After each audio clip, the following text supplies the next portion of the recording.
పరిశుద్ధుడా, ప్రేమ కలిగిన తండ్రి, మీకే వందనాలు నాయనా. మమ్మల్ని ఎంతగానో ప్రేమించి మీ కృపలో భద్రపరుచుకొని తండ్రి, క్షేమాన్ని ఇచ్చి ఆరోగ్యాన్ని ఇచ్చి నాయనా తండ్రి, మీ సన్నిధిలో నిలువబెట్టుకున్న మీ కృప కొరకు వందనాలు తండ్రి.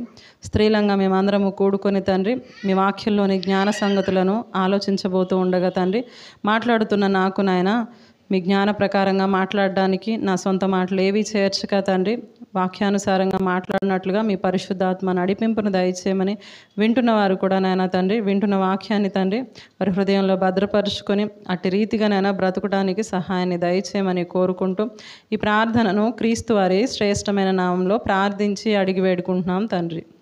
ఆమెన్. చేరువచ్చిన మీ అందరికీ కూడా మన ప్రభువు రక్షకుడైన యేసుక్రీస్తు వారి నామంలో నా హృదయపూర్వక వందనాలు తెలియజేస్తూ ఉన్నాను. ఈ స్త్రీల కూడిక కాబట్టి ఈ రోజున మనం ఆలోచించబోతున్నటువంటి స్త్రీని గురించి నిర్గమాకాండంలోకి వెళ్ళి మనం ఆలోచన చేద్దాము. నిర్గమాకాండంలో ఈమె కనిపిస్తారు. వాస్తవానికి ఈమె యొక్క కుటుంబాన్ని గురించి మనం ఆలోచన చేస్తే బహుశా ఆమె పేరు ఎవరికి జ్ఞాపకానికి అయితే ఉండదు, కానీ ఆమె బిడ్డల పేర్లు చెప్తే ఆమె ఎవరు అనేది మన జ్ఞాపకానికి వస్తుంది. ఎవరు ఆమె అంటే, ముందుగా నిర్గమాకాండం అనగానే మీకు జ్ఞాపకం వచ్చే వాళ్ళు ఎవరున్నారో ఒకసారి చెప్పండి. నిర్గమాకాండంలో ఎవరు జ్ఞాపకానికి వస్తారు? మోషే గారు. ఇంతకు మోషే గారి తల్లి పేరు ఏం పేరు? యొకేబేదు. ఒకసారి చూద్దాము దంపతుల పేర్లు, వాళ్ళ పిల్లల వివరాలు మనం చూద్దాం. మోషే గారికి ఎంతమంది అన్నలు లేదా తమ్ముళ్ళు లేదా అక్కలు ఉన్నారు? ఇంకెవరు మాట్లాడరా? ఎంతమంది ఆ కుటుంబంలో అంటే 3. ఎవరో చూద్దాం ఒకసారి. నిర్గమాకాండము అసలు ఎవరు వీళ్ళు అనేది ఒకసారి ఆలోచన చేస్తే 2వ అధ్యాయంలో ఒక కుటుంబాన్ని గురించి మనకు కనిపిస్తుంది. నిర్గమాకాండము 2వ అధ్యాయము మొదటి 2 వచనాలు చూద్దాం. లేవి వంశస్థుడు వెళ్ళి లేవి కుమార్తెను వివాహం చేసుకొనెను. ఆ స్త్రీ గర్భవతి అయి కుమారుని కని వాడు సుందరుడై ఉండుట చూచి 3 నెలలు వానిని దాచెను. ఇక్కడ ఈ సందర్భం చూడగానే మనకు తెలుసు ఇక్కడ ఎవరి గురించి అంటే ఆ దాచబడినటువంటి కుమారుడే మోషే గారు. కతే గబుక్కున మనకు పేర్లు జ్ఞాపకానికైతే రావు. సమూయేలు గారి తల్లి ఎవరండి అనగానే మనం చెప్పేది హన్నా గారి పేరు చెప్పేస్తాం. ఇస్సాకు గారి తల్లి పేరు అనగానే శారమ్మ గారి పేరు చెప్పేస్తాం. హేబేలు గారి తల్లి లేదా కయీను తల్లి అనగానే హవ్వమ్మ గారి పేరు చెప్తాం. మోషే గారి పేరు అనగానే గబుక్కున జ్ఞాపకానికి రాదు. కనుక ఇప్పటి నుంచి జ్ఞాపకం పెట్టుకుందాం, ఆమె పేరు యొకేబేదు. ఎందుకంటే మోషే గారు ఎంత గొప్ప నాయకుడో మనకు తెలుసు కదా. ఇంతకు ఎవరి గురించి మాట్లాడుకుంటున్నామంటే మోషే గారి తల్లిని గురించి మనం మాట్లాడుకుంటాం.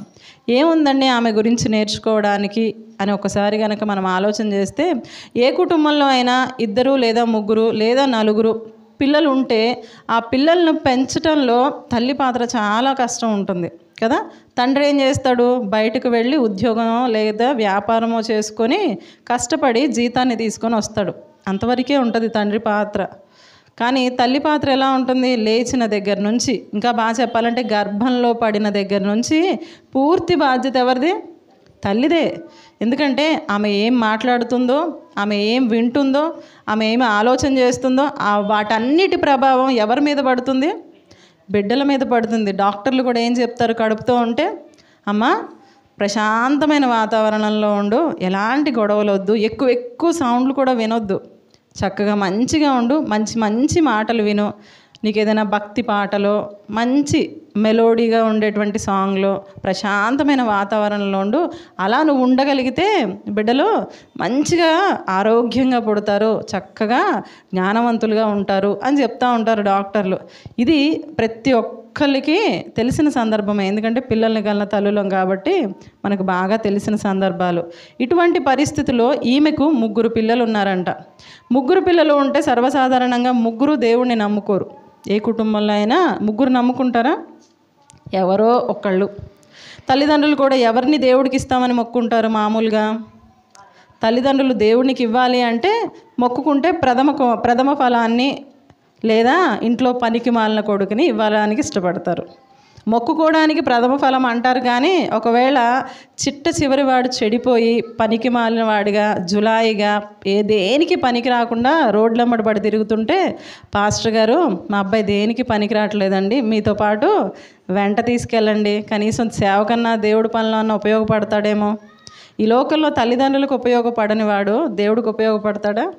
అంటే ఎందుకు ఈ విషయాలన్నీ జ్ఞాపకం చేస్తున్నానంటే, కుటుంబంలో ఒకళ్ళని దేవుళ్ళకి ఇద్దాం అనుకుంటే వాళ్ళు పెరిగి పెద్దయ్యాక ఏం మాట్లాడతారంటే, నిన్నెవరు ఇవ్వమన్నారు, అంతగా భక్తి ఉంటే నువ్వు భక్తి చేసుకో, నా గురించి నువ్వు ఎలా మొక్కుకుంటావు, నన్ను దేవుడికి ఇస్తాను నువ్వెందుకు చెప్పుకున్నావు, నేను కదా అనుకోవాలి, తీర్మానం తీసుకోవాల్సింది ఎవరు, నేను, కానీ నువ్వెందుకు నా గురించి మొక్కుకున్నావు, అంతగా ఉంటే నువ్వెళ్ళు అని రివర్స్ అయ్యి మాట్లాడేవాళ్ళు ఎంతమంది లేరు, అవునా కదా?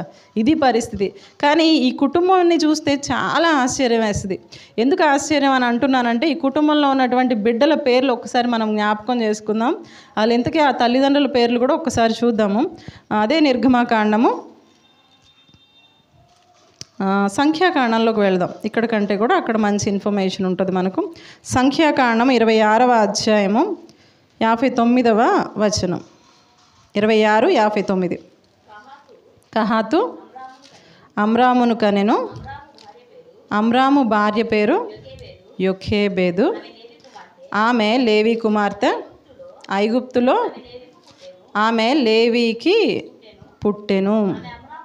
ఆమె అమ్రాము వలన అహరోనును మోషేను వీరి సహోదరియగు మిర్యామును కనెను. ఇక్కడ జాగ్రత్తగా గమనిస్తే ఒక కుటుంబం అంట.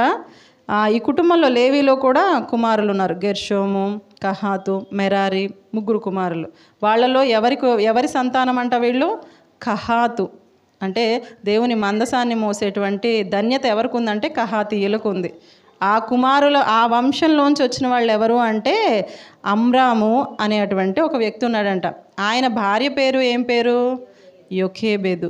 సర్వసాధారణంగా ఈ 2 పేర్లు విన్నప్పుడు ఇది ఎవరిది స్త్రీ పేరు, ఎవరిది పురుషుని పేరు అర్థం కాదు. ఎవరు భర్త, ఎవరు భార్య అనేది కొంచెం కన్ఫ్యూజ్ అవుతూ ఉంటారు. అమ్రాము అనేది పురుషుని పేరు, యొకేబేదు అనేది స్త్రీ పేరు. తండ్రి ఎవరంట? అమ్రాము. తల్లి ఎవరు? యొకేబేదు. ఎందుకు ఇన్నిసార్లు చెప్తున్నానంటే, ఈ పేర్లు మనకి కొంచెం రిజిస్టర్ అవ్వడానికి నేను మళ్ళీ చెప్తున్నా. ఈసారి ఎప్పుడైనా మోషే గారి తల్లిదండ్రులు అనగా టక్కని జ్ఞాపకానికి రావాలి కాబట్టి. వీళ్ళ పరిస్థితి ఏంటంట? ఆమె లేవి కుమార్తె. ఐగుప్తులో ఆమె లేవీకి పుట్టెను. ఎవరు ఐగుప్తులో పుట్టింది? మిర్యాము గారా, యొకేబేదు గారా? అలర్ట్గానే ఉన్నావా? యొకేబేదు గారు ఎక్కడ పుట్టారంట? ఐగుప్తులో పుట్టారంట. లేవి గారికి పుట్టారంట. ఈమె ఐగుప్తుకు వచ్చిన తర్వాత వివాహం చేసుకున్నారు. ఆ వివాహం ద్వారా ఆమెకు 3 బిడ్డలు పుట్టారంట. ఎవరెవరు? అహరోను, మోషే, మిర్యాము. ఈ పేర్లు, ఈ ఆర్డర్ చూస్తూ ఉంటే మనకు ఎవరు పెద్ద ఎవరు చిన్నలాగా అనిపిస్తున్నారు చెప్పండి? ఎవరండి? అహరోను గారు పెద్ద, చిన్న ఎవరు? మిర్యాం గారు. కరెక్టేనా? ఈ పేర్లు చూస్తే మనం అలాగే అనుకుంటాం, కానీ ఎప్పుడు కూడా పురుషుల సంఖ్య రాస్తారు. జనాభా లెక్కల్లో పురుషులు మాత్రమే ఉండేవాళ్ళు. ధర్మశాస్త్రంలో పురుషులదే ఉంటుంది. అందుకనే మనం మత్తయి సువార్త 1వ అధ్యాయం తీయగానే ఎవరి పేర్లు కనిపిస్తే మనకి? పురుషుల పేర్లే కనిపిస్తుంది. అందరూ పురుషులు కన్నట్లుగానే ఉంటుంది జనసంఖ్య మొత్తం కదా. కానీ పురుషులకి అంటారా? స్త్రీకి అంత ప్రాధాన్యత లేదు. అందుకనే మిర్యాము గారిని తీసుకెళ్ళి చివర పెట్టారు. మిర్యాము గారు చివర ఉన్నారు కాబట్టి ఆమె చిన్నది అనుకోవడానికి కాదు, ఇంకా బాగా చెప్పాలంటే సందర్భం మీకు బాగా అర్థం కావడానికి, మోషే గారిని జమ్ము పెట్టెలో పెట్టి నైల్ నదిలో విడిచిపెట్టారు. విడిచిపెడితే ఎవరు కనిపెడతా ఉన్నారు ఆయన్ను అంటే తెలిసిన సందర్భం కాబట్టి నేను డైరెక్ట్ అంశంలోకి వచ్చేసాను. జ్ఞాపకం వచ్చిందా? బిడ్డలందరినీ చంపేయాలని చెప్పి ఫరో శాసనాన్ని తీసుకొచ్చాడు. ఇశ్రాయేలీల మగ బిడ్డలనందరినీ కూడా చంపేయాలని. అప్పుడు ఈమె ఏం చేశారంట? జమ్ము పెట్టె ఒకటి చేసి ఆ జమ్ము పెట్టెలో మోషే గారిని పడుకోబెట్టి నైలు నదిలో దాచిపెట్టారు. పెట్టినప్పుడు దూరం నుంచి ఒక అమ్మాయి చూస్తుందంట. ఎవరా అమ్మాయి? వాళ్ళ అక్క. అర్థమవుతుందా? చూద్దాం రండి, ఎందుకైనా. నిర్గమాకాండము 2వ అధ్యాయము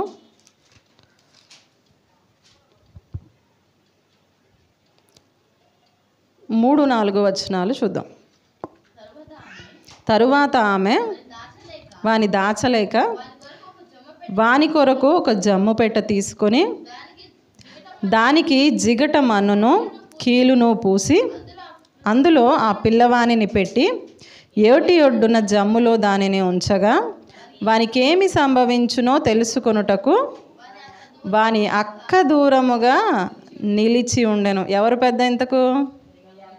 మిరియా. అక్క అనగానే ఇక్కడ పేరు జ్ఞాపకానికి రాదు, కానీ ఇందాక అందుకని ఆ కుటుంబం యొక్క పరిచయాన్ని నేను మీకు సంఖ్యాకాండంలో చూపించాను. ఎవరు ఆవిడ అంటే ఆ అక్కనే మిరియాము గారు. అంటే అందరికంటే పెద్దెవరు? మిరియాము గారు. మిరియాము గారి తరువాత అహరోను గారు. అహరోను గారి తరువాత మోషే గారు. మోషే గారికి అహరోను గారికి మధ్య వయస్సు తేడా ఎంతో తెలుసా? ఎంతండి? 3 సంవత్సరాలు. చూద్దాం ఒకసారి. నిర్గమాకాండము 7వ అధ్యాయం 7వ వచనం. నిర్గమాకాండము 7వ అధ్యాయము 7వ వచనం. వారు ఫరోతో మాట్లాడినప్పుడు మోషేకు 80 ఏళ్ళు, అహరోను గారికి ఎంతంట? 83. ఇప్పుడు వాళ్ళిద్దరి మధ్య వయస్సు తేడా ఎంత? అన్నకేమో 83 అంట, తమ్ముడికేమో 80 ఏళ్ళు అంట. ఇప్పుడు వారి మధ్య వయస్సు తేడా ఎంత అంటే 3 సంవత్సరాలు కనిపిస్తుంది. ఇప్పుడు వీళ్ళిద్దరికీ అక్క అంటే ఇప్పుడు అహరోను గారికి మిరియాము గారికి ఎంత ఉండొచ్చు? ఉజ్జాయింపు వేసుకోండి. 2-3 సంవత్సరాలు ఉండొచ్చుగా. అంటే ఇప్పుడు మోషే గారికి వాళ్ళ అక్కకు ఎంత తేడా ఉంటుంది? 6 సంవత్సరాలు ఈజీగా కదా. 5-6 సంవత్సరాల పైనే తేడా ఉంది. ఎందుకు ఈ విషయాలన్నీ చెప్తున్నానంటే మోషే గారు జమ్ము పెట్టెలో పెట్టే నాటికి అక్క వయసు ఎంత అది తెలుసుకోవడానికి. బహుశా ఇంకా ఎక్కువే ఉండొచ్చేమో, ఒక 8 ఏళ్ళు 10 ఏళ్ల లోపేమో అనుకుంటున్నాను నేను. ఎందుకంటే 5 ఏళ్ల పిల్లలు కాపలా కాయలేరు కదా. కనీసం ఒక 10 ఏళ్ళన్నా ఉంటే 8 నుంచి 10 ఏళ్ల మధ్యలో ఉండొచ్చు. ఎందుకు ఈ విషయాన్ని చెప్తున్నా అంటే ఆ పాప ప్రవర్తించిన తీరు, ఆమె మాట్లాడిన విధానం మనకు అలా అనిపిస్తుంది. బహుశా మోషే గారికి మిరియాము గారికి సుమారుగా 8 నుంచి 10 సంవత్సరాలు తేడా ఉండొచ్చు. సరే, ఇంకా అంశంలోకి వచ్చేద్దాం. ఇప్పటి వరకు ఆ కుటుంబంలో తల్లిదండ్రుల పేర్లు చూసాము, ఆ కుటుంబంలో ఉన్న బిడ్డల పేర్లు చూసాము, ఎవరు అక్క ఎవరు తమ్ముడు చూసాము, వాళ్ళ మధ్య వయస్సు తేడా ఎంత ఉందో చూసేసాం. ఇప్పుడు అంశంలోకి వచ్చేద్దాం. ఇక్కడ జాగ్రత్తగా నన్ను చూడండి, ఇక పిల్లల వైపు అస్సలు చూడకండి. అయితే ఇక్కడ ఆ కుటుంబం మనకు కనిపిస్తుంది. ఇందాక మనం సంఖ్యాకాండంలో చూసాము, అమ్రాము గారు యోకేబేదు గారు వివాహం ఎక్కడ చేసుకున్నారంట? ఐగుప్తులో చేసుకున్నారు. ఇంకా బాగా చెప్పాలంటే వారు పుట్టింది కూడా ఎక్కడ? ఐగుప్తులోనే పుట్టారు. మనం ఎక్కడైనా పుట్టి పెరిగితే దాని యొక్క వాతావరణ ప్రభావము, అక్కడ ఉన్నటువంటి పరిస్థితులన్నీ మన మీద ప్రభావం చూపిస్తాయా చూపించవా? చూపిస్తాయిగా. ఇక్కడ నుంచి చాలామంది చదువుకోవడానికో లేదా ఉద్యోగం నిమిత్తమో ఫారెన్ వెళ్ళిపోతారు. అక్కడికి వెళ్ళిపోయి సెటిల్ అయిపోయి అక్కడే పెళ్లి చేసుకొని అక్కడే పిల్లల్ని కన్నారనుకోండి, ఆధార్ కార్డు ఎక్కడది వస్తుంది? అక్కడదేనా? సిటిజన్షిప్ ఎక్కడ ఇస్తారంటే ఇంకా ఇక్కడ ఇండియాది రాదు వాళ్ళకు, ఫారిన్ కంట్రీదే వస్తుంది. ఎందుకని?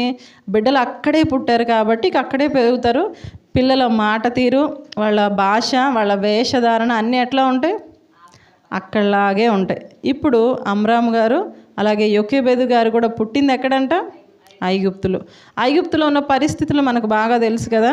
భయంకరమైన విగ్రహారాధన. ఎంత భయంకరమైన విగ్రహారాధన అంటే సూర్యుడు దేవుడే, చంద్రుడు దేవుడే, పిల్లి దేవుడే, కుక్క దేవుడే, ఇక అన్నీ. ఇక బాగా చెప్పాలంటే ఫరో తనను తానే దేవుడుగా ప్రకటించుకుంటారు. నైలు నది కూడా వీళ్లకు దేవత. ప్రకృతిలో ఉన్న ప్రతి ఒక్కటి కూడా వీళ్లకు దేవుళ్ళుగానే పిలువబడుతూ బహు విగ్రహారాధన కలిగినటువంటి ప్రాంతమే ఐగుప్తు ప్రాంతం. మీరు ఎప్పుడైనా చూసారా సినిమాలు? మనకి ఈజిప్ట్ మమ్మీ అని చిన్నప్పుడు చూసే ఉంటాం. మమ్మీ సినిమాలు చూసే ఉంటారుగా. సమాధులు కనిపిస్తాయి కదా, పిరమిడ్లు. ఆ పిరమిడ్లలో పక్కన బొమ్మలు కనిపిస్తూ ఉంటాయి. ఏం బొమ్మలు ఉంటాయి? పిల్లి బొమ్మలు, కుక్క బొమ్మలే కనిపిస్తాయి. అంటే పిల్లి కూడా వాళ్ళకి విగ్రహం. పిల్లిని కూడా ఒక దేవుడిలాగా ఆరాధించేటువంటి ఒక భయంకరమైన మూఢాచారం కలిగినటువంటి ప్రాంతం అది. అలాంటి ప్రాంతంలో పుట్టారంట. కాకపోతే వీళ్ళు ఐగుప్తులో ఉన్నప్పటికీ వీళ్ళకంటూ ఒక ప్రత్యేకమైన ప్రాంతాన్ని ఆ రోజుల్లో ఫరో ఉన్నప్పుడు నియమించినట్లుగా మనందరికీ తెలుసు. యోసేపు గారిని బట్టి ఏం ప్రాంతంలో నివసించేవాళ్ళు వీళ్ళు? గోషేను అనేటువంటి ఒక ప్రాంతం ఇజ్రాయేలీలకు కేటాయించబడింది. మనందరికీ తెలుసు 10 తెగుళ్ళు వచ్చినప్పుడు 9 తెగుళ్ళు కేవలం ఇశ్రాయేలీలకు ఐగుప్తీయులకు మాత్రమే ఉంది. ఇశ్రాయేలీలకు మాత్రం ఎటువంటి ప్రమాదం జరగల. కానీ 10వ సూచక్రియ జరిగినప్పుడు లేదా అద్భుత కార్యం జరిగినప్పుడు మాత్రం అందరికీ వర్తించింది. ఈ 9 సూచక్రియలు జరిగినప్పుడు గోషేను అనే ప్రాంతంలో మన ఇశ్రాయేలీలు ఉన్నట్లుగా మనం చూస్తాం. తెలుసు కదా ఇదంతా మనకి. ఇలాంటి పరిస్థితుల్లో వీళ్ళు పుట్టింది ఎక్కడ? ఐగుప్తులో. ఇలా పుట్టినప్పుడు వారు కష్టపడేది ఎక్కడ? అక్కడే పని చేయాలి కదా. ఒకసారి నిర్గమాకాండము 1వ అధ్యాయంలో ఒక మాటను చూసుకుందాము. నిర్గమాకాండం 1వ అధ్యాయము 12వ వచనాన్ని చూద్దామా. అయినను ఐగుప్తీయులు వారిని శ్రమ పెట్టిన కొలది వారు విస్తరించి ప్రబలిరి గనుక వారు ఇశ్రాయేలీల ఎడల అసహ్యపడిరి. ఇంకా కింద 2 వచనాలు కూడా చూద్దాం. ఇశ్రాయేలీల చేత ఐగుప్తీయులు కఠినముగా సేవ చేయించుకొనిరి. వారు ఇశ్రాయేలీల చేత చేయించుకొనిన ప్రతి పనియు కఠినముగా ఉండెను. వారు జిగట మంటి పనిలోను ఇటుకల పనిలోను పొలములో చేయు ప్రతి పనిలోను కఠిన సేవ చేయించి వారి ప్రాణములను విసిగించిరి. ఎవరి ప్రాణములను? ఇశ్రాయేలీల ప్రాణమును ఐగుప్తు రాజు అయినటువంటి ఫరో భయంకరంగా విసిగిచ్చారంట. కఠినమైనటువంటి పనులను బాధ్యతలను వారి మీద పెట్టారంట. ఈ బాధ్యతలు పెట్టబడిన వాళ్ళలో ఎవరెవరు ఉన్నారు అంటే అమ్రాము గారు, యొఖెబెదు గారు కూడా ఉన్నారు. ఎందుకని అంటే ఇశ్రాయేలీల జనాభా అంతకంతకు ప్రబలుతుందంట. శ్రమ పెట్టే కొలది వీరు విస్తరిస్తూ అభివృద్ధి చెందుతూ ఉన్నారంట. ఆ విషయం ఫరోకి నచ్చల. ఎందుకంటే అపవాది ఎలా దేవుని క్రియలను ఆపాలని చూస్తూ ఉంటుందంటే ఎక్కడ దేవుని బిడ్డలు ఉన్నారో అక్కడ వారిని నాశనం చేయాలని ప్రయత్నం చేస్తుంది. మొట్టమొదటిగా వీళ్ళ విషయంలో ఇశ్రాయేలీల ప్రజలు చాలా ఎక్కువగా ఉన్నారు. ఇలాంటి వాళ్ళు నీకంటే ఎక్కువగా పెరిగారు అనుకో, నీ మీదే తిరుగుబాటు చేస్తారు. మరి చూసుకో, ఆలోచించుకొని ఒక ఆలోచన ఫరో మనసులో బీజంగా వేసింది. అప్పుడు ఫరో ఏమనుకున్నాడు? అమ్మో నిజమే కదా, వీళ్ళు చాలా బలిష్టమైన వాళ్ళు, వీళ్ళు మంచిగా పనితనం చేయగల సామర్థ్యం కలిగిన వాళ్ళు కాబట్టి వీళ్ళని ఎలా అయినా ప్రాణాలను విసిగించాలి అని నిర్ణయం తీసుకొని వీళ్ళకి ఏం చేయించారంట? కఠినమైన పనులు చేయించాడంట. బాగా గమనించండి, మన ఇంట్లోనే పురుషులు జాబ్కి వెళ్ళి పొద్దున్నే 9కో 10కో వెళ్ళారనుకోండి, సాయంత్రం వచ్చేసరికి 8కి వచ్చారనుకుందాం. ఎలా వస్తారు? వచ్చేటప్పుడు ఎలా ఉంటుంది వాళ్ళ ఎక్స్ప్రెషన్స్ చెప్పండి. నవ్వుకుంటూ వస్తారా? ఎట్లా వస్తారు?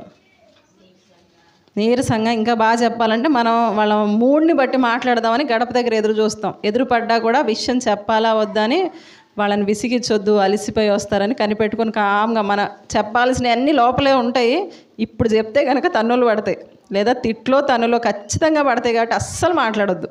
కొంచెం వెయిట్ చేద్దామని ఇంటికి వచ్చాక రెస్ట్ తీసుకున్న తర్వాత రిలాక్స్ అయ్యాక అప్పుడు మూడ్ని చూసుకునే మాట్లాడతాం. అవునా కదా? అలా మాట్లాడకుండా తన్నులు తినేవాళ్ళు చాలామంది ఉన్నారులేండి. కాకపోతే అలసిపోయి వస్తారు. ఇప్పుడు మన వాళ్ళు చేసే కష్టం ఒకసారి పక్కన పెట్టేస్తే ఐగుప్తులో వాళ్ళు చేసే కష్టం ఏంటో తెలుసా? ఏమేం పనులంట? ఇటుకలు తయారు చేయటం, కింద జిగట మంటి పనుల్లో, ఇటుకల పనుల్లో, పొలములో చేసే ప్రతి పనిలో. అంటే ఇది ఎండలో చేసే పని అంటారా, నీళ్ళలో చేసే పని? మన వాళ్ళు దేనిలో పని చేస్తారు? నీళ్ళలో చేసి వీళ్ళు ఇంత కష్టపడితే మరి ఇశ్రాయేలీలు దేనిలో పని చేశారు? ఎండలో, మట్టిలో, పొలంలో పడి పనులు చేసేవాళ్ళు. అంటే ఇంకా వేడిగా ఇటుకలు తయారు చేయడం అంటే తెలుసుగా మనకు. మట్టి తీసుకొచ్చి చేయాలి. ఆ చేసే క్రమంలో కాల్చేటప్పుడు అంటే వేడి దగ్గర ఎండకు తట్టుకొని మట్టి పనుల్లో బురదల్లో పడి అన్నిట్లో అన్ని వాతావరణాలు తట్టుకొని కష్టపడి పనిచేసేవాళ్ళంట. ఎందుకు వీళ్ళ మీద కఠినమైన పని పెట్టారు అంటే బాగా అలసిపోయి వచ్చారనుకోండి పురుషుడు, ఇంటికి వచ్చేస్తే ఏమైపోతాడు? అలసిపోయి నిద్రపోతాడు. తద్వారా జనాభా కూడా తగ్గుతుంది. మీకు అర్థమైందనే నేను అనుకుంటున్నాను. ఇక భార్యాభర్తల మధ్య ప్రేమానురాగాలు ఉండేది ఏం లేదు, అంతా చిరాకులే. చాలామంది ఈ రోజున కంప్లైంట్లు కదా, అసలు నీకు ఉద్యోగమే ఎక్కువైపోయింది, నాతో మాట్లాడడానికి నీకు అసలు టైమే దొరకట్లేదు, నన్నెందుకు పెళ్లి చేసుకున్నావు, ఇంకా ఆ జాబ్నే చేసుకోవాల్సిందిగా, అనవసరంగా నీకు ఇచ్చి మా వాళ్ళు నిన్ను పెళ్లి చేశారు, ఉద్యోగం ఉద్యోగం ఉద్యోగం ఉద్యోగం. ఎందుకని అంటే ఇక ఆ టెన్షన్లో పడిపోతే కుటుంబానికి ఇవ్వవలసిన సమయాన్ని ఇవ్వలేరు కనుక వాళ్ళ మధ్యలో గొడవలు, ఎన్నో ఇబ్బందులు. ఇలాంటి పరిస్థితుల్లో ఒక కుటుంబాన్ని మనం గమనిస్తూ ఉన్నాం. ఆ కుటుంబాన్ని దేవుడు దర్శించాడు, వాళ్ళని ప్రేమించి 3 బిడ్డలను ఇచ్చాడు. ఈ 3వ బిడ్డ పుట్టే నాటికి ఫరో మైండ్లో అపవాది అప్పటికే బీజం వేసేసింది. ఏదో దేవుని కార్యం జరగబోతుంది, ఏంటో తెలియదు అపవాదికి. కనుక ఈ జనాభాని ఎలాగైనా నాశనం చేయాలి కాబట్టి ఇక్కడితోనే ఆదిలోనే కట్ చేసేద్దామని ఫరో మనసులో ఒక బీజాన్ని నాటింది. జనాభా పెరుగుతుంది చూసుకో ఒకసారి అని. వెంటనే ఏం చేశాడంట, మంత్రసానులతో మాట్లాడాడు. డైరెక్ట్ అటాక్ ఇవ్వాల. మంత్రసానులకు చెప్పి బిడ్డలు పుట్టే నాటికి ఏం చెయ్యి, ఆ బిడ్డలను కాన్పు పీటల మీద ఉండగానే చంపేసేయండి. ఒకవేళ తల్లి లేచి అడిగింది అనుకోండి, స్పృహ వచ్చి, మా బిడ్డ చనిపోయే పుట్టాడమ్మా, ప్రాణం లేదమ్మా బిడ్డకు అని చెప్పేయండి. ఎందుకంటే మత్తులో ఉంటారుగా అని చెప్పమంటే వీళ్ళు ఏం చేశారు, వీళ్ళ గురించి మనం ఎప్పుడైనా మాట్లాడుకుందాం, ఇప్పుడు వాళ్ళ గురించి వద్దు. వీళ్ళు ఏం చేశారంటే దేవుడికి భయపడ్డారంట. ఆ దేవునికి భయపడటం వల్ల ఫరో గొప్పవాడే అయి ఉండొచ్చు, ఐగుప్తుకి రాజే అయి ఉండొచ్చు, కానీ దేవునికి భయపడాలి అని వారు బిడ్డల్ని చంపక బ్రతుకనిచ్చాడంట. అయితే ఫరో ఏం చేశాడు, ఇక ప్లాన్ ఏ ఫెయిల్ అయిపోయింది. ఇప్పుడు ఏమనుకున్నాడు, వెంటనే ప్లాన్ బి, అనఫీషియల్గా చంపుదాం అనుకున్నాడు. ఈసారి ఏమైపోయిందంట, అఫీషియల్గా అనౌన్స్ చేశాడు, అధికారికంగా ప్రకటన వచ్చింది. ఇక ప్రతి మగబిడ్డను చంపేయండి, ఆడపిల్లను బ్రతకనియండి. ఎందుకు ఆడపిల్ల బ్రతకాలి, మిగతా వాళ్ళు కూడా మాట్లాడండి, వాళ్ళే కాదు. ఎందుకు ఆడపిల్ల బ్రతకాలి చెప్పు మంజు, ఎందుకు బ్రతకాలంటావు? ఆమె కూడా ఐగుప్తి రాలే కదా, ఆమె ఎందుకు బ్రతకాలి? ఆడపిల్లలకి ఇంటి పేరు ఎవరిది వస్తుంది, అవునా కదా? వెళ్ళిపోతే ఆ ఇంటి పిల్లే అవుతుంది. ఇప్పుడు ఐగుప్తులో ఆడపిల్లల్ని వీళ్ళు చేసేసుకున్నారు అనుకో, ఎవరి లెక్కలోకి వచ్చేస్తారు, వీళ్ళు ఐగుప్తీయుల లెక్కలోకి వచ్చేస్తారు, వీళ్ళ వంశం అభివృద్ధి చెందుతుంది. అదే పురుషుల్ని బ్రతకనిస్తే వీళ్ళు అభివృద్ధి చెందుతారు. కాబట్టి ఎప్పుడైనా డౌట్ వచ్చిందా అంటే ఆల్రెడీ తెలిసిన వాళ్ళకి ఇబ్బంది లేదు, ఇప్పుడే నేర్చుకునే వాళ్ళకి కష్టం, అందుకనే అడుగుతున్నా నేను. ఆడపిల్లలైతే ఇబ్బంది లేదు, ఎందుకంటే అక్కడ పిల్ల కాబట్టి వెళ్ళిపోతుంది, అక్కడికి వెళ్ళిపోతే వాళ్ళ వంశం అభివృద్ధి చెందుతుంది కాబట్టి ఐగుప్తురాలుగానే పిలువబడుతుంది, వాళ్ళ వంశాన్నే నిలబెడుతుంది. అదే మగవాళ్ళు ఉంటే వీళ్ళ వంశం నిలబడుతుంది. కాబట్టి ఐగుప్తిలో ఇశ్రాయేలీలో మగ బిడ్డలను చంపండి అని ఆజ్ఞ బయలుదేరింది. ఇలాంటి క్రమంలో చాలామంది తల్లులు పాపం డెలివరీ అవ్వగానే మగ బిడ్డలు అని తెలియగానే ఏం చేస్తున్నారంట, చంపేస్తూ ఉన్నారు. ఈ చంపేసే క్రమంలో అంటే వీళ్ళు ఎలా చంపుకుంటుంటారు, ఇప్పుడు చాలామంది మనకి వాలంటీర్లు వస్తూ ఉంటారు ఇంటింటికి, అమ్మ ప్రెగ్నెంట్ లేడీలు ఎవరైనా ఉన్నారా, గర్భంతో ఉన్న వాళ్ళు ఎవరైనా ఉంటే చెప్పండి అని పేర్లు రాయించుకుంటూ ఉంటారు కదా. ఎందుకని, వాళ్ళకి అందించాల్సినటువంటి ఈ గవర్నమెంట్ ఇచ్చేటువంటి ఫుడ్ కానీ వాళ్ళకి బెనిఫిట్స్ ఏవైతే ఉంటాయో అవి పొందుకుంటారు. కాబట్టి ఇంట్లో ఎవరైనా ఉన్నారా, వృద్ధులు ఉన్నారా, పిల్లలు ఎవరైనా ఉన్నారా, టీకాలు వేయాలి, ఇలాంటివన్నీ అని ఇంటికి వచ్చి సర్వే చేస్తారుగా. అలా చేస్తేనే తెలుస్తుంది. ఇప్పుడు మన దగ్గరకు వచ్చిన వాళ్ళు ఏమని అడుగుతారు, అమ్మ ఇంక ఈ దగ్గరలో ఎవరైనా ఉన్నారా అని అడుగుతారా లేదా? మీకు తెలిసిన వాళ్ళు ఎవరైనా ఉన్నారా, గర్భంతో ఉన్న స్త్రీలు ఎవరైనా ఉన్నారని మనల్ని అడుగుతారు. అప్పుడు మనం ఏం చేస్తాం, పలానా వీధిలో ఉన్నారండి, లేదా 4 ఏళ్ళ అవతలు ఉన్నారండి అని చెప్తామా లేదా? ఇప్పుడు ఈ వీళ్ళు కూడా బిడ్డల్ని చంపాలంటే ఎలా సర్వే చేసి ఉంటారు కదా. ఇశ్రాయేలీల గోషేను ప్రాంతానికి వచ్చి ఆ ప్రాంతంలో ఎవరెవరు గర్భవతులుగా ఉన్నారో భటుల చేత సర్వే చేయించుంటారు. పలానా ఇంట్లో ఉన్నారా, పలానా ఇంట్లో ఉన్నారని. ఈ ఇంట్లో కనుక బిడ్డ ఉన్నాడు అని తెలిసినప్పుడు ఈ బిడ్డను తీసుకుని వెళ్ళి చంపేసేవాళ్ళు. నైల్ నదిలో నిర్దాక్షిణ్యంగా పడేసేవాళ్ళు. నైలు నది మొసళ్ళకు పెట్టింది పేరు. మొసళ్ళు తెలుసుగా, వన్స్ మొసళ్ళకి దొరికితే ఇక ప్రాణాల మీద ఆశలు వదిలేసుకోవటమే. ఎందుకంటే నీళ్లల్లో మొసళ్ళకి పట్టు ఎక్కువ ఉంటుంది, నేల మీదకి వస్తే పట్టు తక్కువ. కానీ నీళ్లల్లో ఒక్కసారి దాని నోటికి చిక్కితే ఇంక అందులో పసిబిడ్డలు కదా, రోజుల పిల్లలు లేదా నెలల పిల్లలు, మొసలు నోటికి దొరికితే ఆ రక్తం ఏర్లై పారేదంట. ఎర్రగా నైల్ నది, పెద్ద లోతు అలా ఏం కాదు, కానీ పెద్ద విస్తీర్ణం ఏం కనిపించదు, కానీ అది భయంకరమైన మొసళ్లకు పెట్టింది పేరు. ఆ నైలు నదికి వాళ్ళ దేవతకు బలిస్తున్నామని సంతోషపడేవాళ్ళంట. ఇలాంటి క్రమంలో ఇప్పుడు యొకేబెదు గారి పరిస్థితి చూద్దాం. ఈమె కూడా గర్భాన్ని ధరించారు. ఇప్పుడు వాళ్ళకంటే ముందు కొన్ని లైన్ల అవతల లేదా కొన్ని ఇళ్ళ అవతల బిడ్డలు చనిపోయే ఉండుంటారు. ఇప్పుడు అక్కడికి వచ్చి, అమ్మ ఎవరైనా ప్రెగ్నెంట్ వాళ్ళు ఉన్నారా, ఎవరైనా బిడ్డలకు కాన్పివ్వడానికి రెడీగా ఉన్నారని ఎంక్వైరీ చేస్తారా చేయరా? ఇప్పుడు ఎవరికైనా ఏముంటుంది, నా బిడ్డెటు పోయాడు, మరి ఆమె మాత్రం సంతోషంగా ఉండాలా అని టక్కని చెప్తారా లేదా? కానీ ఇక్కడ విచిత్రమైన విషయం ఏంటంటే ఈమె గురించినటువంటి ఇన్ఫర్మేషన్ వాళ్ళ దాకా వెళ్ళలేదు.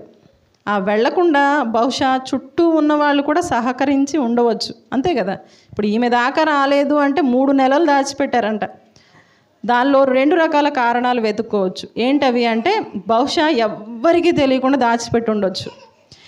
ఈ మాట నేను అనగానే ఒకవేళ మీకు సందేహం రావచ్చు, ప్రెగ్నెంట్ని ఎలా దాచిపెడతారండి అని.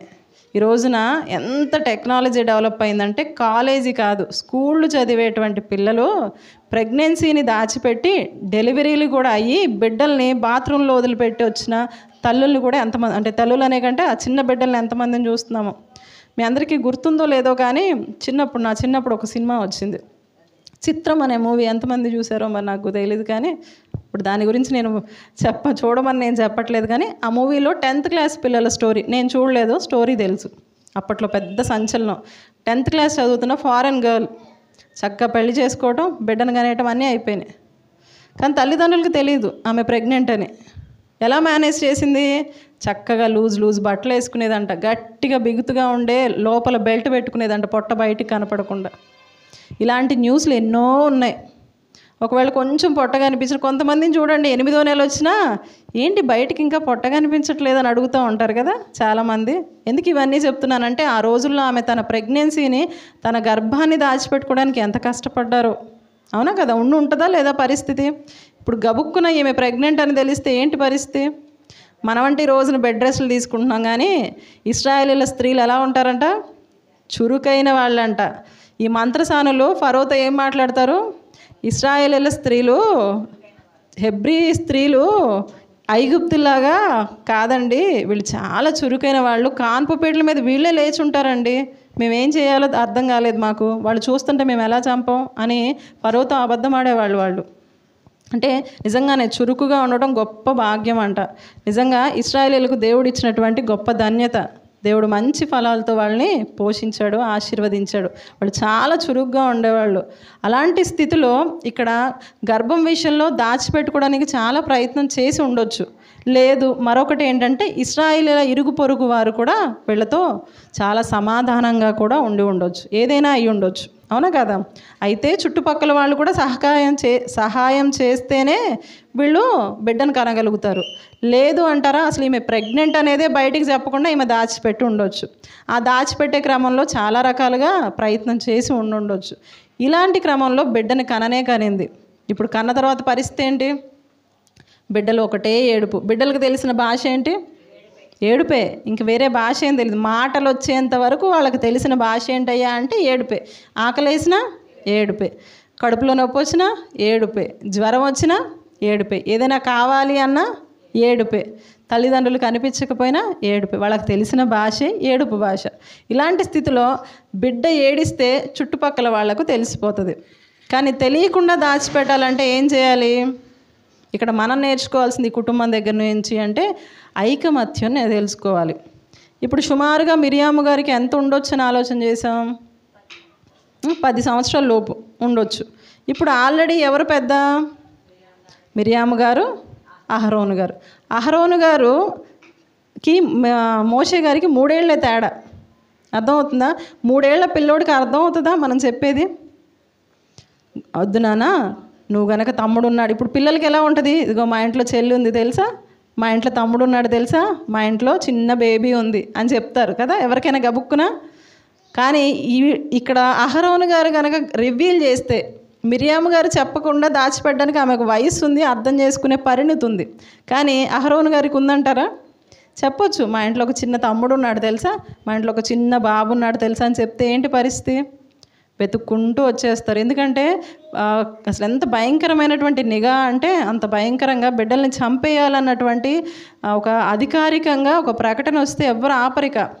కొన్నిసార్లు పక్కన వాళ్ళు అసూయ కూడా పడతారు. ఆ ఇంట్లో బిడ్డ ఉన్నాడు కదా, నా బిడ్డను కోల్పోయాను, ఇక వాళ్ళు మాత్రం సంతోషంగా ఉండాలని తెలియని కుళ్ళు వచ్చేస్తుంది. కొంతమంది ఏమో పోనీలే నా బిడ్డ పోయినా వాళ్ళన్నా సంతోషంగా ఉండనని అదొక రకమైన మనస్తత్వం. కానీ అందరూ ఒకేలా ఉండరుగా. ఎంత ఐగుప్తీలైన అందరూ ప్రేమపూర్వకంగా ఉండాలన్నటువంటి ఆలోచన రూల్ ఏం లేదు కదా. ఇటువంటి పరిస్థితుల్లో బిడ్డను కన్న తర్వాత 3 నెలలు దాచిపెట్టారంట. ఒకసారి ఆ మాట చూద్దామా? 2వ వచనం, నిర్గమాకాండం 2వ అధ్యాయం 2వ వచనం. వాస్తవానికి ఈ టాపిక్ మాట్లాడుకుంటే రోజంతా పడుతుంది, చాలా బాగుంటుంది. కానీ కొన్ని నిమిషాల్లో ముగించేసుకుందాం. ఆ స్త్రీ గర్భవతియే కుమారుని కని వాడు సుందరుడై ఉండుట చూచి 3 నెలలు దాచిందంట. ఈ 3 నెలలు దాచే క్రమంలో ఎవరెవరు కష్టపడ్డారు అంటే తండ్రి, తల్లి, ఆ ఇద్దరి బిడ్డలు కూడా కష్టపడ్డారు. ఎందుకని అంటే బిడ్డ ఏడవకుండా ఎప్పుడు ఉంటాడు అంటే బిడ్డకు ఎటువంటి బాధ లేకుండా చూడాలి. కాకపోతే 3 నెలల్లో కొంచెం పడుకోవడం ఎక్కువ ఉంటుంది బిడ్డలకు కదా, ఎక్కువసేపు పడుకుంటారు. కాకపోతే లేచినప్పుడు వెంటనే వాళ్ళు ఏడ్చేస్తూ ఉంటారు. అలా ఏడవకుండా చూడాలంటే నేను అనుకుంటాను షిఫ్ట్లు వేసుకొని చూసుండుంటారు. ఇప్పుడు ఒక 6 గంటలు నేను చూసుకుంటాను, మరి పని చేయాలిగా తల్లి. ఇప్పుడు రోజుట్లాగా తల్లి బయటికి కనిపించలేదు అనుకో, డౌట్ వచ్చేస్తుంది. ఏంటి ఇవిడ ఈరోజు పొద్దున్నే వచ్చి వాకిలి ఊడ్చుకోలేదు, మనకు కూడా ఉంటుంది కదా, ఏంటో పక్కింటి ఆవిడ ఇంకా రాలేదేంటి, ఇంకా నిద్ర లేవలేదేంటి. మన ఇంటి మీద కంటే పక్కింటి మీద ఎక్కువ ఆలోచన ఉంటుంది మనకి. ఇవిడేంటో ఇంకా వాకిళ్ళు ఊడ్చుకోలేదు, కసువులు ఊడ్చుకోలేదు, ఏంటి వాళ్ళ ఇంట్లోంచి వంట చేస్తున్న వాసన కూడా ఏం లేదు, పిల్లలు రోజులాగా బయటికి రాలేదనుకో, డౌట్ వచ్చేసిద్ది. అవునా కదా?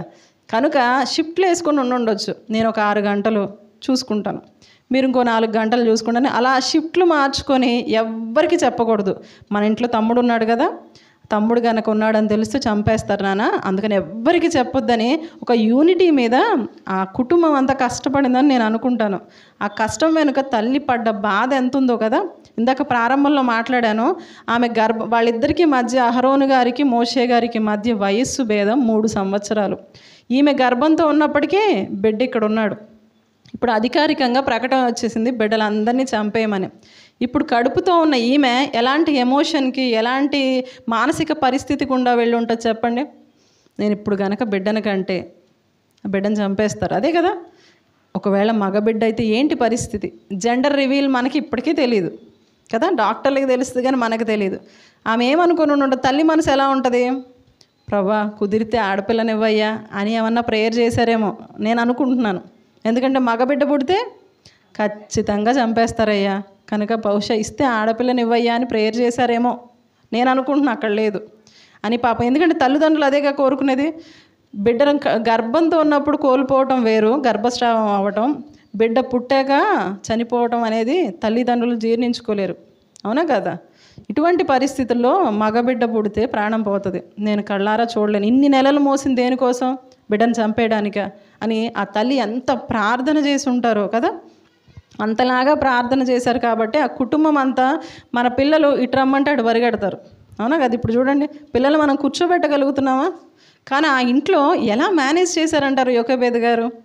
బయటికి ఇంట్లో ఒక చిన్న బిడ్డ ఉన్నాడని ఆ బిడ్డ గురించి ఇన్ఫర్మేషన్ బయటికి వెళ్ళలేదంట. అంటే ఆ తల్లిదండ్రులు ఆ బిడ్డలను చిన్నప్పటి నుంచి ఎలా తీర్చిదిద్దారు అంటే తల్లిదండ్రుల మాటకు విధేయత చూపించి లోబడే పిల్లలుగా ఉన్నారు వాళ్ళు. 3 ఏళ్ల పిల్లోడు కూడా విన్నాడంట, అస్సలు బయటికి చెప్పలేదంట వాళ్ళ ఇంట్లో ఒక తమ్ముడు ఉన్నాడని. ఎంత గొప్ప విషయం కదా. ఆ అక్క కూడా చాలా కామ్గా ఉంది. అంటే దేని గురించి మాట్లాడుతున్నానంటే ఒక తల్లి ఎలా తన బిడ్డల్ని పెంచుకుంటుందో మనం నేర్చుకోవాలి. మన బిడ్డలు అస్సలు వినరు. మనం అవునంటే వాళ్ళు రివర్స్లో కాదంటారు. తినమ్మా అంటే వద్దంటారు, తినొద్దు అంటే తింటా అంటారు, వద్దు అంటే కావాలంటారు.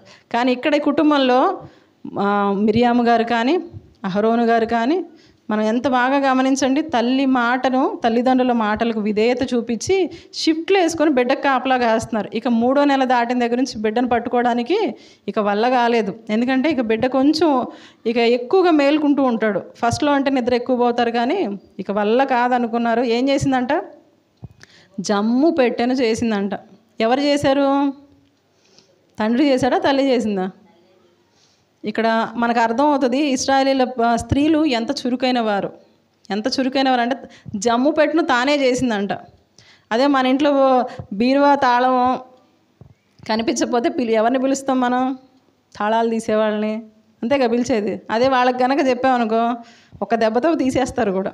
అంత శక్తి సామర్థ్యాలు కలిగిన వాళ్ళు. ఒక జమ్ము పెట్టెను మనం చేస్తామా? ఓ పెట్టి మనకున్న పెట్టె ఓపెన్ చేయడానికే మనం నానా బాధలు పడతాం. పెట్టి మనం ఏదైనా ఊరు వెళ్ళేటప్పుడు లగేజ్ మోసుకొని వెళ్ళాలనుకోండి, ఎవరికి ఇస్తాం లగేజ్? నేను మొయ్యలేనండి అని వెంటనే వాళ్ళకి ఇస్తాం. కానీ ఇశ్రాయేలీల స్త్రీలు చాలా చురుకైన వారు. ఇందాక చెప్పా కదా, ఇశ్రాయేలీల మీద పెట్టిన కఠినమైన పనులు ఎంతో భయంకరమైన పనులు. అందుకని పొలం పనులు చేసుకునే వాళ్ళకి, ఇళ్లలో పని చేసుకునే వాళ్ళకి చాలా తేడా ఉంటుంది. చేయగలుగుతామా? ఈరోజు నన్ను కూడా అంటూ ఉంటారు, అబ్బా చిన్న పనికే నేను దీనికే అలసిపోతున్నావా. మా రోజుల్లో అయితే మేమైతే అని మొదలు పెడతారు. ఎండకు నిజంగానే వాతావరణానికి కష్టపడేవాళ్ళు అలాగే ఉంటారు. నీడ పట్టున కూర్చున్న వాళ్ళు, వాళ్ళ ఓపికలు కూడా అంతే ఉంటాయి. కానీ ఇశ్రాయేలీల స్త్రీలు కష్టపడే మనస్తత్వం కలిగిన వాళ్ళు. ఐగుప్తులో వాళ్ళకున్న పని ఏంటంట? కఠినమైన పనులే స్త్రీలు చేయాలి, పురుషులు చేయాలి. ఇలాంటి క్రమంలో ఈమె గర్భవతిగా ఉండి, ఆమె గర్భవతి అని ఎవరికీ చెప్పకూడదు, ఇంట్లో పనులు చేసుకోవాలి, ఇక్కడ 2 పిల్లలకి పని చేయాలి. అర్థమవుతుందా? గర్భంతో ఉండి తన ఆరోగ్యాన్ని చూసుకోవాలి, అహరోను గారిని చూసుకోవాలి, మిరియాము గారిని కూడా చూసుకోవాలి. ఎంత కష్టపడి ఉంటుందండి ఆ తల్లి. ఇంట్లో వంట చేసుకోవాలి, బిడ్డలకు కావాల్సింది ఏర్పాటు చేసుకోవాలి, తనకు కావాల్సింది కూడా ఏర్పాటు చేసుకొని జాగ్రత్తగా ఉండాలి. ఈ క్రమంలో మోషే గారు పుట్టారు. 3 నెలల తర్వాత జమ్ము పెట్ట తానే చేసిందంట. అది మునిగిపోకుండా ఏం చేశారంట? కీలు పూశారు. ఆ కీలు పూయటం వల్ల తేలుతుందన్నమాట నీళ్ళ మీద. అందుకనే మనకు నోహు గారు ఓడ కట్టేటప్పుడు కూడా దేవుడు అదే చెప్తాడు కదా, ఓడకేం పూయాలి? కీలు పూయాలి. పూయటం వల్ల ఏమవుతుంది? తేలుతుంది. ఒక రకమైన తారది. అలా పుయ్యటం వల్ల తేలుతుంది. అందుకని జమ్ము పెట్టెలో పెట్టి నైల్ నదిలో పెట్టేశారంట. ఈ పెట్టిన క్రమంలో అక్కడ దూరం నుంచి ఎవరు చూస్తున్నారు? మనం ప్రారంభ వచనాల్లో చదువుకున్నాం కదా, వాళ్ళ అక్క చూస్తుందంట. ఈ అక్క చూస్తూ ఉందంట. ఇంతలోకి ఎవరు వచ్చారు అక్కడకు? సందర్భం తెలుసు కదా మనకు, ఫరో కుమార్తె వచ్చిందంట. ఫరో కుమార్తె వచ్చేసరికి అక్కడ ఉన్నటువంటి తన చెలికత్తె చేత ఆ బిడ్డను చూసి, ఆ బిడ్డ ఏడుపు విని వెంటనే ఆ జమ్ము పెట్టెను తెప్పించుకొని తీసి చూడగానే ఆ బిడ్డ ఎలా ఉన్నాడంట? సుందరుడే అన్నాడంట. సుందరుడే ఉండటం అంటే ఏదో బాహ్య సౌందర్యం మాత్రమే కాదులే, కానీ కొంతమంది నల్లగా ఉండగానే చాలా కళగా ఉన్నాడండి అంటుంటాం చూసారా. మోషే గారు నిజంగా అందగాడే కాదన్న, కానీ ఆయనలో ఉన్నది ఏదో బాహ్య సౌందర్యం మాత్రమే కాదు, కానీ అంతః సౌందర్యం కూడా ఉంది. కొంతమందిని చూడగానే వీడు చాలా గొప్పోడు అవుతాడండి అని పెద్దవాళ్ళు చెప్తూ ఉంటారు, అవునా కదా. కొంతమందిని చూస్తే నేను 30 తిప్పలు పెట్టి 3 చెరువులు నీళ్ళు తాగిస్తాడు మీ పిల్లోడు, విన్నారా లేదా? ఇలాంటివి పెద్దవాళ్ళు చెప్తూ ఉంటారు. అదిగో వాడు మొహం చూస్తేనే అర్థం అవుతుందిరా, వీడు నీకుందిలే, రేపు వీడు నేను ఇంట్లోంచి తరిమేస్తాడురా, ఇట్లాంటి మాటలు మాట్లాడుతూ ఉంటారు కదా. అలాగే మోషే గారిని చూడగానే ఎందుకు తల్లిదండ్రులు అంత కష్టపడ్డారంటే ఆయన దివ్య సుందరుడై ఉండుట చూశారంట. అంటే దైవికమైనటువంటి సౌందర్యం కలిగి మోషే గారు ఉన్నారు. అందుకనే ఫరో కుమార్తెకు నచ్చాడంట. వాస్తవానికి అక్కడ ఉన్న బిడ్డ ఎవరో అడ్రస్ ఆమెకు తెలుసు, అవునా తెలుసా? గోషేను ప్రాంతంలో ఉన్న ఇశ్రాయేలీల బిడ్డ. మనకి ఎవరి బిడ్డల మీద ప్రేమ ఉంటుందంటే మన బిడ్డల మీదే మనకు ప్రేమ ఉంటుంది. కానీ ఈమెకు ఇశ్రాయేలీయుడు అనేటువంటి పేరు ఊరు తెలియనటువంటి ఒక బిడ్డను చూసి ఇష్టపడిందంట దేవుడు. అందుకనే మోషే గారికి అంత సౌందర్యాన్ని ఇచ్చాడు. చాలామందిని వెంటనే చాలామంది బిడ్డల్ని మనం తీసుకోవడానికి ఇష్టపడం. నమ్ముతారా? ఒప్పుకుంటారా? మన బిడ్డలే మనకి నల్లగా ఉన్నా తెల్లగా ఉన్నా మన బిడ్డలు బాగా నచ్చుతారు. కొంచెం పక్కన వాళ్ళ బిడ్డల మీద పిల్లలని దగ్గర తీస్తాం, కానీ మన పిల్లలంతా మనం తీసుకోలేం. వాస్తవేనా కదా? అలా ఇప్పుడు ఈమె ఫరో కుమార్తెకు బిడ్డలు లేరు అని చెప్తుంది చరిత్ర. ఇలా చూసినప్పుడు ఆమె ఏమనుకోవచ్చు, పడేయండి నైల్ నదిలో, మా చుట్టాల్లోనో మా వాళ్ళలోనో మా వంశంలోనో మా రాజ్యంలోనో మా జనాంగంలోంచి నేను బిడ్డల్ని పెంచుకుంటా అనుకోలేదు. ఈమె ఒక బానిసల్లో నుంచి ఒక బిడ్డను పెంచుకోవడానికి ఇష్టపడడానికి కారణం ఏంటంటే దేవుడు ఆమెకు అట్టి ప్రేరేపణను దయచేశాడు. లేకపోతే ఒక రాజకుమార్తె నైల్ నదికి రావడం ఏంటండి స్నానం చేయడానికి? అర్థమవుతుందా? మనం వెళ్తామా చెరువు గట్లకి?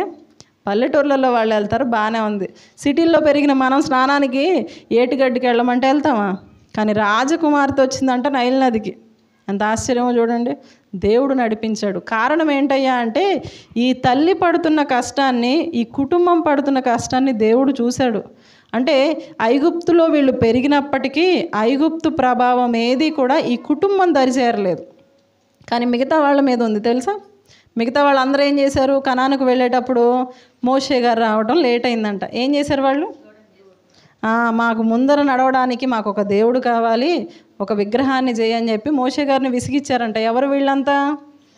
ఇశ్రాయేలీలే. ఎందుకని? ఐగుప్తులో పెరిగి పెరిగి పెరిగి అక్కడ పరిస్థితులకు అలవాటు పడిపోయి, ఆ వాతావరణానికి అలవాటు పడిపోయి, అలాగే తయారైపోయి ఐగుప్తులాగే ప్రవర్తించడం మొదలుపెట్టి విగ్రహం కావాలని కోరుకున్నారు.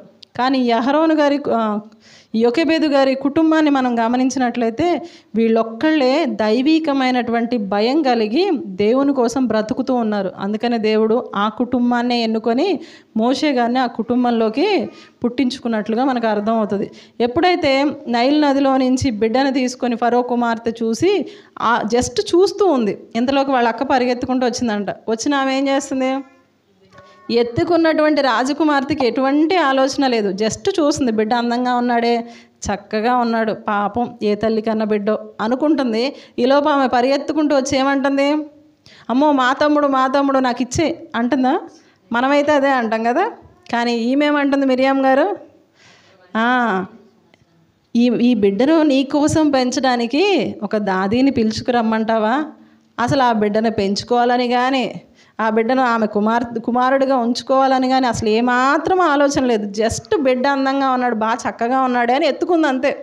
ఈమె వచ్చి ఏం సలహా ఇస్తుంది అంటే, లేని ఆలోచన కూడా ఆ బిడ్డ ఎంత యుక్తిగా ఉందో చూడండి. ఈ తెలివితేటలు ఎక్కడి నుంచి వచ్చినాయి? ఇప్పుడు వాళ్ళ అమ్మ దగ్గరికి వెళ్ళి, అమ్మ రాజకుమార్తె ఎత్తుకుంది మన తమ్ముడిని అని చెప్పే గ్యాప్ లేదు అక్కడ. మరి అర్థమవుతుందో లేదో పరిస్థితి. అంటే ఆ బిడ్డ చిన్నతనం నుంచి ఎంత జ్ఞానం కలిగి ఉందో మనోళ్ళకి కూడా ఉంటుంది జ్ఞానం. ఏ జ్ఞానం? లోక సంబంధంగా ఫోన్లు ఎలా ఆపరేట్ చేయాలి, ఫోన్లో గేమ్లు ఎలా ఆపరేట్ చేయాలి, ఎలాంటి దృశ్యాలు చూడాలి, వీటి మీద ఉంటుంది. కానీ ఈ బిడ్డ యొక్క తెలివితేటలు ఎలా ఉన్నాయంటే, తన తమ్ముడే కానీ తమ్ముడు అని చెప్పకూడదు. ఇంకా పైపెచ్చు లేనిపోని సలహాను, అంటే నా తమ్ముడు బ్రతకాలి, ఎక్కడుంటే బ్రతుకుతాడు? మా దగ్గర ఉంటే చచ్చిపోతాడు. రాజ కుటుంబంలో ఉంటే చక్కగా బ్రతుకుతాడు. ఆమెకి అసలు ఎంత టకా ఆలోచన వస్తున్నాయి చూడండి. వాళ్ళ అమ్మ దగ్గరికి వెళ్ళి చెప్పి తీసుకొస్తే దొరికిపోతారు. అందుకని ఏమీ తెలియనట్టు వచ్చి, బిడ్డను మీకోసం పెంచుకుంటారా, ఒక దాదీని పిలుచుకురమ్మంటారా, మీకోసం ఒక ఆయమ్మని తీసుకురానా అని అడుగుతుంది. ఆమె కూడా ఏమనుకుంది? నిజమే కదా, నాకు బిడ్డలు లేరు కదా, పోనీలే ఎవరైతేనే దేవుడు నాకు ఇచ్చాడు అనుకొని పెంచుకుందాంలే అంటే, సరే తీసుకురా అని చెప్పినప్పుడు ఎవరిని తీసుకొచ్చింది? వాళ్ళ అమ్మనే తీసుకొని, ఈమె ఆ దాది అంది. ఈమె మా అమ్మ అనట్లేదు, ఏమంటుంది? ఈమె దాది. అంటే ఆ పిల్ల యొక్క తెలివితేటలు చూడండి. ఎక్కడైనా దొరికిపోతే ఏంటి పరిస్థితి? బాగా నాటకాలు వేస్తున్నారని ఆ బిడ్డ చనిపోతాడు, ఆ కుటుంబానికి కూడా ప్రమాదం పొంచి ఉంది. అవునా కదా? ఇవంతా కావాలని చేశారని దొరికిపోయేవాళ్ళు, కుటుంబానికి పనిష్మెంట్ వచ్చేది. కానీ ఈమె చాలా తెలివిగా నడుచుకొని చక్కగా ఆ తల్లినే తీసుకొచ్చి, ఇప్పుడు ఆ బిడ్డను పెంచలేకే కదా నైల్ నదిలో విడిచిపెట్టింది ఆ యోకెబెదు గారు. కానీ ఇప్పుడు దేవుడు ఆమె కన్నీటిని చూశారు, ఆమె కష్టాన్ని చూశారు, ఆమె పడిన ప్రయాసను చూశాడు. బిడ్డ కోసం ఆమె ఎంత తప్పించిపోతుందో దేవుడు చూశాడు. వెంటనే దేవుడు ఏం చేశాడంట?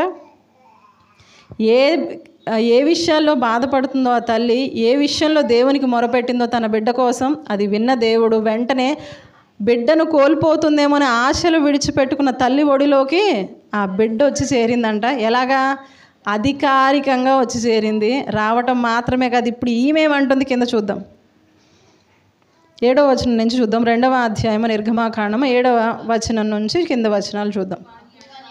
అప్పుడు వాని అక్క ఫరో కుమార్తెతో, నీ కొరకు ఈ పిల్లవాని పెంచుటకు నేను వెళ్ళి హెబ్రీ స్త్రీలలో ఒక దాదీని పిలుచుకొని వత్తునా అనెను. అందుకు ఫరో కుమార్తె వెళ్ళుమని చెప్పగా ఆ చిన్నది వెళ్ళి ఆ బిడ్డ తల్లిని పిలుచుకొని వచ్చెను. ఫరో కుమార్తె ఆమెతో, ఈ బిడ్డను తీసుకొని పోయి నా కొరకు వానికి పాలిచ్చి పెంచుము, నేను నీకు జీతం ఇచ్చేదనని చెప్పగా ఆ స్త్రీ ఆ బిడ్డను తీసుకుని పోయి, చాలు. ఏం జరిగిందంట? ఫరో కుమార్తె ఆమెకు చెప్తుంది, ఈ బిడ్డను తీసుకో, పాలిచ్చి పెంచు, ఇంకా ఏంటంట, అలా పెంచినందుకు నీకు జీతం ఇస్తాను. అసలు ఎంత బంపర్ ఆఫర్లో చూసారా? నేను అనుకుంటాను ఆ తల్లి ఆ బుట్టలో పెట్టి ఆ నైల్ నదిలో వదిలిపెట్టి ఏం చేసి ఉంటుంది?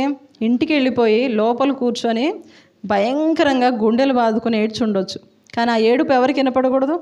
ఎవరికి వినపడకూడదు కదా. ఏడుస్తూ తన ఆ బిడ్డ మీద ఆశలన్నీ వదిలేసుకొని మౌనంగా రోధిస్తూ ఉందేమో. భయంకరమైన దుఃఖంలో మునిగిపోయి ఉండొచ్చు. బిడ్డ మీదక అయిపోయింది, ఇక నాకు ఆ బిడ్డ లేడు అనే ఆశలు వదిలేసుకొని లోపల కూర్చుంది. ఇలాంటి పరిస్థితిలో మిరియాము గారు వచ్చి పిలుచుకొని వచ్చారు. పిలుచుకొని రాగానే ఫరో కుమార్తె ఏమంటుంది, ఈ బిడ్డను పెంచమ్మా అనగానే చూడగానే ఏంటి, ఆశలన్నీ నీరు గారిపోయిన స్థితిలో మరలా తన బిడ్డే తన ఒళ్ళోకి వస్తున్నాడు. ఎలా వస్తున్నాడు, చక్కగా అధికారంగా ఆ బిడ్డ నువ్వు పాలిచ్చి పెంచు, పెంచినందుకు నేనేమిస్తాను నీకు జీతం. అంటే ఎడిషనల్గా ఎన్ని బెనిఫిట్స్ ఉన్నాయో చూడండి. బిడ్డను కోల్పోయాను అని నిరాశలో కృంగిపోయినటువంటి యోకేబేదు గారి ఒడిలోకి దేవుడు మరలా బిడ్డను చేర్చాడంట. అంత మాత్రమే కాకుండా అధికారికంగా ఎవ్వరూ ఇప్పుడు కంప్లైంట్ చేయడానికి లేదు. అంత మాత్రమే కాకుండా ఆమెకు తన బిడ్డను తాను పెంచుకున్నందుకు ఏమొస్తుంది, ఇప్పుడు జీతం కూడా వస్తుందంట. దేవునికి స్తోత్రం. నిజంగా దేవుని సన్నిధిలో మనం గనక మన బిడ్డల కోసం ప్రార్థన చేస్తే, కన్నీటితోటి నిస్వార్థంగా మనం గనక ప్రార్థన చేయగలిగితే బిడ్డల్ని మరలా దేవుడు ఏం చేస్తాడంట, మన ఒడిలోకి చేరుస్తాడు. వాళ్ళను పెంచడానికి మనం గనక ప్రయాసపడితే గనక దానికి కావలసిన ఫలితాన్ని కూడా దేవుడు ఇస్తాడు, జీతం ఇస్తుందంట. ఎంత గొప్ప విషయం. ఇంకా అఫీషియల్గా ఇక డబ్బులు పెట్టి బిడ్డకి ఒకవేళ ఈమె ఒక పూట పెట్టి పెట్టక ఉండే పరిస్థితి ఉందనుకుందాం, లేదు ఉంటే కనుక ఇప్పుడు ఏం చేస్తుంది, చక్కగా మంచి పౌష్టికమైన ఆహారం పెట్టి చక్కగా రాజకుమారులాగా పెంచుకుందంట. ఎవరికి వస్తుందండి ఆ ధన్యత? దేవుని మీద ఆధారపడ్డ తల్లిదండ్రులకు వస్తుంది.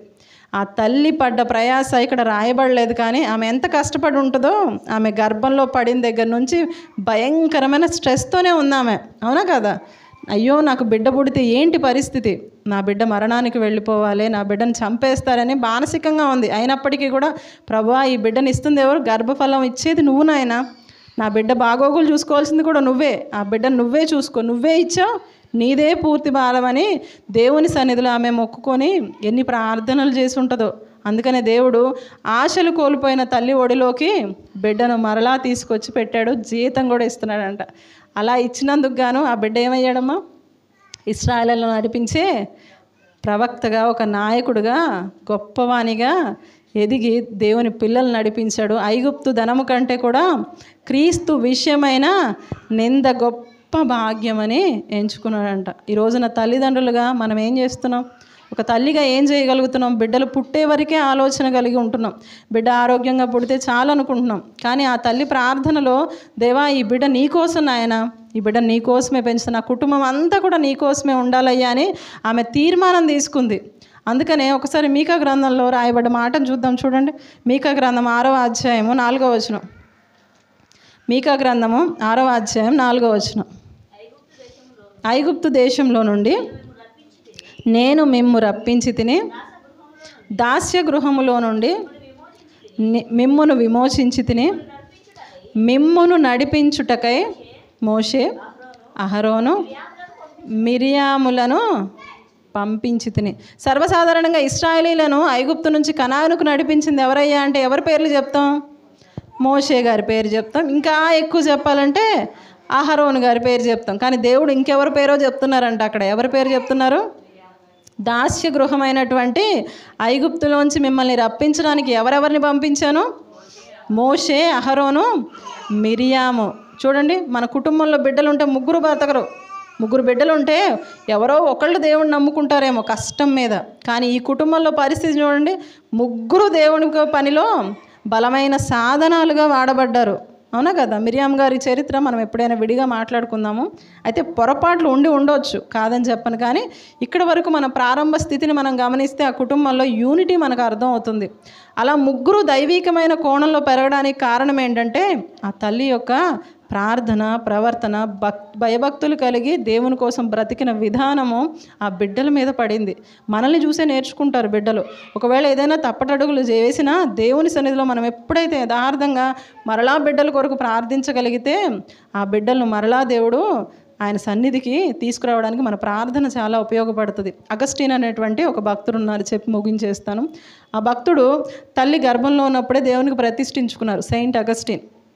ఆయన బిడ్డను గర్భంలో ఉన్నప్పుడే అగస్టిన్ గారిని తల్లి అగస్టిన్ అనేటువంటి భక్తుడు పుట్టక మునిపే దేవునికి ప్రతిష్ఠించుకున్నారు. అలా ప్రతిష్ఠించుకున్న తర్వాత బిడ్డ పుట్టాడు. అయితే ఆ బిడ్డ పెరిగి పెద్ద అయ్యేటప్పుడు తాగుడు, జూదము, అసలు లేని వ్యసనం లేదు ఆయనకు. వ్యభిచారం భయంకరంగా ఉండేదంట. రోజు తల్లి ప్రార్థన చేస్తూ ఉండేదంట, అయ్యా మారయ్యా, దేవుడికి ఇచ్చుకున్నానయ్యా, నువ్వు దేవుని కోసం బ్రతకాలయ్యా, ఈ జీవితం దేవుడు ఇచ్చాడయ్యా నీ కోసం అని చెప్తూ ఉంటే, నా కోసం నిన్నెవరు మొక్కుకోమన్నారు, నేను మారనంటే మారనని ఆ బిడ్డ అలాంటి వ్యసనాల్లోనే మునిగిపోతూ ఉన్నాడంట. కానీ తల్లి మానక ప్రార్థన చేసేదంట. చేస్తూ ఉన్న క్రమంలో ఆమె మరణించారు. కానీ ఆమె మరణించిన కొన్ని సంవత్సరాలకు ఆ బిడ్డ మారు మనసు పొందుకున్నాడు.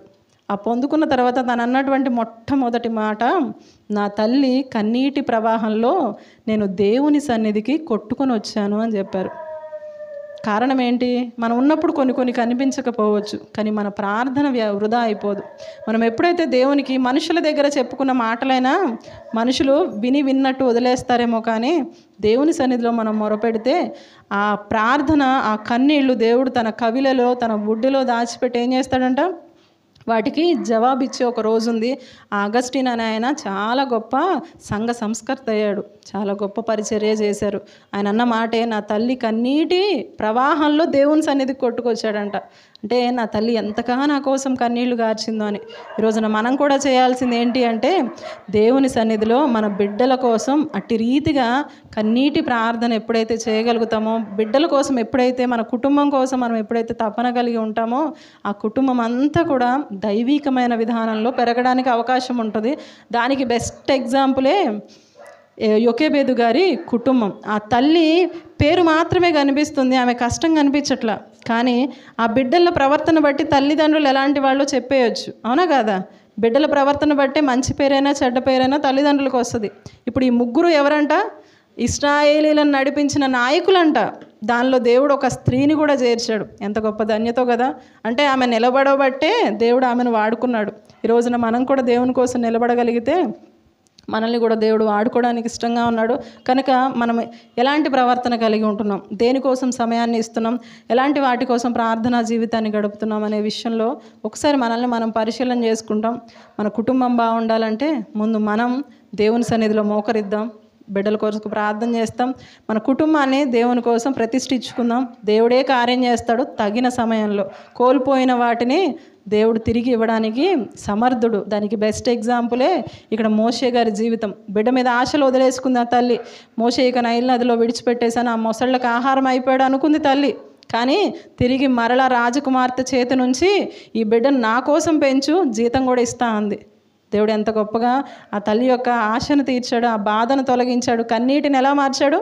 నాట్యంగా మార్చే దేవుడు మన దేవుడు. కనుక మన కన్నీళ్లను దేవుని సన్నిధిలో పెడదాం, మనుషులు ఎదుట కాదు.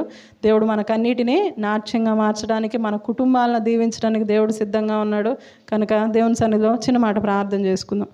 పరిశుద్ధుడా, ప్రేమ కలిగిన తండ్రి, స్త్రీల కూడికలోనైనా మేము ఈ రోజున యోకేబేదు గారి జీవితంలో నుంచి ఎన్నో శ్రేష్టమైన సంగతులను ఆలోచించి ఉంటుండగా నాయనా తండ్రి, కేవలం విని విడిచిపెట్టకుండా మేము కూడా నాయనా తండ్రి, ఒక తల్లి ఎట్టి రీతిగా మీ సన్నిధిలో ప్రార్థించాలో, తన కుటుంబాన్ని ఎలా కట్టుకోవాలో అన్న విషయాలను మరలా మీరు జ్ఞాపకం చేశారు నాయన. నిజమే తండ్రి, మేము కోల్పోయిన వాటిని మరలా తిరిగి పొందుకోవాలంటే కేవలం మీ సన్నిధిలో అడిగినప్పుడు మాత్రమే సాధ్యమవుతుంది నాయన. అట్టి కృపను మీరు నాయనా తండ్రి మాకు అనుగ్రహించండి నాయన. మా జీవితాల్లో మేము ఏదైనా కోల్పోతూ ఉంటే దాని విషయంలో తండ్రి మీ సన్నిధిలో నాయన మొరపెట్టేవారిగా ఉండడానికి, మరి ముఖ్యంగా మా కుటుంబాల కోసం నాయన తండ్రి మేము మీ సన్నిధిలో గోజాడే వారంగా, ప్రార్థించే వారంగా తండ్రి మీ కొరకు నాయన మీ సన్నిధిలో నాయన మొరపెట్టే వారంగా మేము అందరం ఉండడానికి నాయన, ఒక తల్లి ప్రార్థన ఎంత ప్రభావాన్ని చూపిస్తుందో ఈ కుటుంబాన్ని చూస్తే తెలుస్తుంది నాయన. మా బిడ్డలను కూడా నాయన తండ్రి మీరు ఇచ్చిన ఈ గర్భఫలాలను మీ కొరకు బలంగా పెంచగలగడానికి సహాయాన్ని దయచేయమని కోరుకుంటున్నాను. ఈ ప్రార్థనను మీ కుమారుడు మా రక్షకుడైన క్రీస్తు వారి శ్రేష్టమైన నామంలో ప్రార్థించి అడిగి వేడుకుంటున్నాం తండ్రి. ఆమేన్. అందరికీ మరొకసారి వందనాలండి.